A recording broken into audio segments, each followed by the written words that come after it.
Have you ever wondered why William Wallace, the man who ignited a nation's hope for freedom, suffered an end more horrifying than any nightmare you could conjure? His death was not merely an execution. It was a deliberate wound carved into the collective soul of Scotland. The rulers of his time did not seek simply to destroy his body. They wanted to obliterate his memory, to turn his suffering into a theater of terror. It was designed to whisper into every ear, "This is what awaits those who dare to dream of freedom."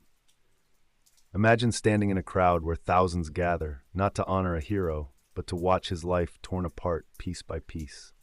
What does it mean for a society when violence becomes spectacle, when power chooses cruelty as its language? Wallace's story is not just about Scotland in the 14th century.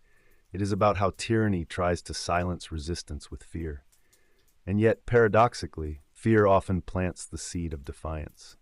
This is why the death of Wallace remains etched into history, not because of the grotesque cruelty inflicted upon him, but because the cruelty failed. Instead of extinguishing a cause, it breathed life into it. Edward I of England, known as Longshanks, understood the psychology of fear. He was not content with killing Wallace quietly. He needed a spectacle, a grand performance of dominance that would echo through cities and villages alike. Wallace's body became a stage upon which the crown acted out its authority. To Edward, execution was never simply about justice, it was about control. By sentencing Wallace to the punishment of being hanged, drawn, and quartered, Edward invoked a ritual older than Wallace himself. Each step was symbolic humiliation. Dragged through the streets to be shamed, hanged until the body nearly surrendered, cut open to strip away humanity, and finally quartered so no single piece of the man could be remembered whole. It was political theater, designed to make every man in Scotland ask, "If Wallace cannot defy the king, how can we?" Yet here lies the paradox. Cruelty carries within it the seed of defiance. The crown thought fear would breed submission, but history has shown otherwise. Fear can break bodies, but it cannot chain the yearning for dignity. The conqueror's theater became unintentionally the hero's immortal stage. Scotland at the dawn of the 14th century was a land adrift. After a succession crisis shattered its monarchy, Edward I of England claimed the right to dominate. To him, Scotland was not a kingdom of equals, but a rebellious province in need of discipline. Many Scottish nobles, fearful of losing land and status, bent the knee to Edward. Only a few dared to resist, and among them one man refused to bow. His name was William Wallace. Alone, without noble birth or royal claim, Wallace stood as a defiant figure against the tide of submission. He was not the most powerful lord, nor the most wealthy commander. Yet his stubbornness gave voice to what so many felt but dared not express, that Scotland deserved to remain free. Can you imagine one man, nearly deserted by his own peers, carrying the weight of a nation's dignity on his shoulders? That isolation transformed Wallace from a rebel into something far greater, a living emblem of defiance. It is often in the darkest moments that symbols are born, and in a land without a compass, Wallace became the needle pointing toward freedom, however distant and fragile it might seem. Before Wallace, the name of a commoner meant little in the chronicles of kings. Yet in 1297, at Stirling Bridge, he and his men achieved the unthinkable. They shattered the English heavy cavalry, long considered invincible. The wooden bridge became a trap, and the pride of England drowned in the river's current. It was more than a battle, it was a revelation. For the first time, ordinary Scots saw proof that the conqueror could be beaten.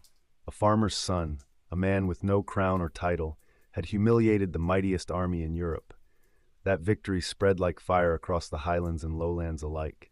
It was as though a whisper swept through the villages. If Wallace can triumph, why can't we? Every nation has a moment when despair turns into hope, when the powerless glimpse their own strength. For Scotland, that moment was Stirling Bridge. Wallace's triumph was not only military, it was psychological. He gave the broken nation something they had been missing for years: belief. Every hero's journey carries the risk of treachery, and for Wallace, betrayal would come from within. By 1305, the resistance he led had fractured. The nobles, once stirred by his victories, had drifted back toward compromise with Edward. Alone, Wallace moved through the countryside, hunted by both enemies and former allies. It was near Glasgow that fate caught him. How he was captured remains shrouded in whispers. Some accounts speak of bribery, others of broken oaths. What is clear is this: someone close to him betrayed his trust. Few wounds cut deeper than the wound inflicted by a supposed friend. Imagine the crushing weight of realizing not only your enemies pursue you, but your own people would trade your life for favor.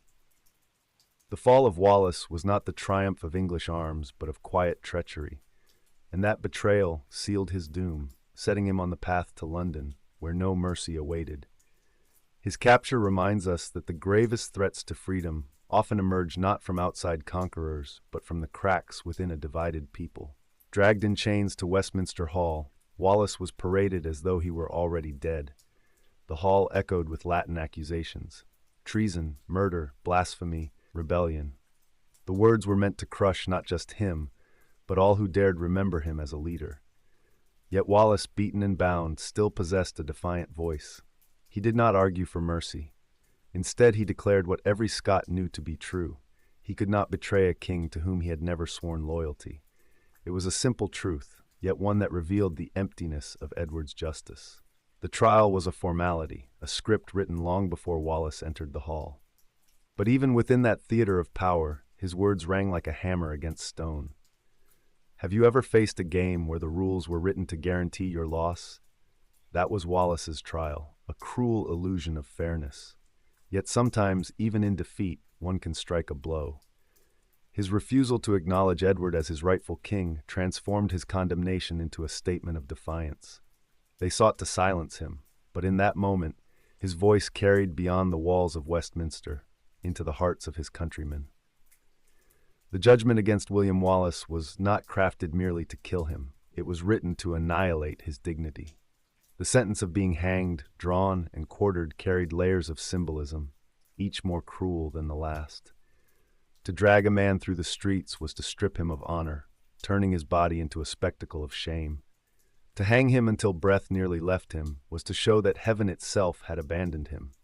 To cut him open and burn his organs was to deny him his humanity, as though he were less than an animal. And finally, to divide his body into pieces was to erase him from memory, scattering him so no place could claim him whole. This was more than punishment. It was a ritual meant to terrify. Edward wanted every Scot, every whisper of rebellion, to understand. Defiance would not just be crushed, it would be erased. Can you imagine the fear that must have seized the common folk, watching how far the crown was willing to go? The sentence was a message written not in ink, but in blood. Yet history teaches us that the more violent the spectacle, the more enduring the symbol becomes. The crown sought to humiliate Wallace, but in time, the very cruelty of his sentence ensured that his story would never be forgotten. On the 23rd of August, 1305, Smithfield became a theater of horror. Crowds gathered, not for a celebration, but for a performance of death. Wallace was tied to horses and dragged across the dirt, jeers ringing in his ears. His body, battered and torn by the journey, was then hoisted upon the gallows. Strangled nearly to death, he dangled between worlds, until at the edge of unconsciousness, he was cut down. Still alive, he faced the next stage of torment. Before the eyes of thousands, his abdomen was opened, his insides pulled forth and thrown into flames. The smoke rose, mingling with the cries of the crowd, turning the act into a grotesque ritual. Some may have watched with grim satisfaction, others with silent horror. But all knew they were witnessing a message from the throne. No rebel would be allowed to die quietly. This was not merely an execution, it was a carefully choreographed performance of power. Each act of cruelty was designed to burn itself into memory, and though Wallace's body faltered under the agony, his defiance remained unbroken. His silence at that moment spoke louder than any words. The king could destroy his flesh, but not his cause. When Wallace finally succumbed, the cruelty was not yet complete. His head was severed and dipped in tar, then displayed on London Bridge as a warning to all who crossed the Thames. His arms and legs were dispatched to distant cities: Newcastle, Berwick, Stirling, and Perth, each limb nailed high above gates and walls. The conqueror's message was simple: see this fate and tremble. But symbols cannot be controlled so easily. For every man who cowered beneath those grisly tokens, another whispered of Wallace's courage. His broken body traveled farther in death than it ever could in life, spreading his defiance across the land. Instead of silencing Scotland, Edward had scattered the seeds of rebellion. Can a nation forget the man whose very flesh was used as a weapon against them? History answers with a resounding no. Wallace's divided body became the map of a united spirit. The people did not remember him as pieces nailed to gates. They remembered him as the one who dared to stand when all others knelt. And that memory was more dangerous to Edward than any sword. The intended lesson of terror began to twist against its master. Fear may silence tongues for a season, but in time it hardens into fury. The brutality of Wallace's death did not break the Scots, it stoked their fire. Men who once wavered found courage in his martyrdom. Among them was Robert the Bruce, who would one day lead Scotland to victory at Bannockburn. Wallace's execution was meant to end a rebellion. Instead, it became the spark for a nation's rebirth.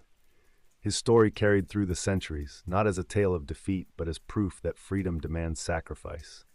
The image of his suffering, designed to terrify, became a beacon of endurance. For every tyrant who seeks to rule by fear, Wallace's fate carries a warning. Cruelty cannot crush the human will to be free. What Edward displayed as a corpse, history remembers as a martyr. And the question he leaves us with is timeless. If Wallace, alone and betrayed, could face such horror without yielding, what excuse do we have to remain silent in the face of injustice?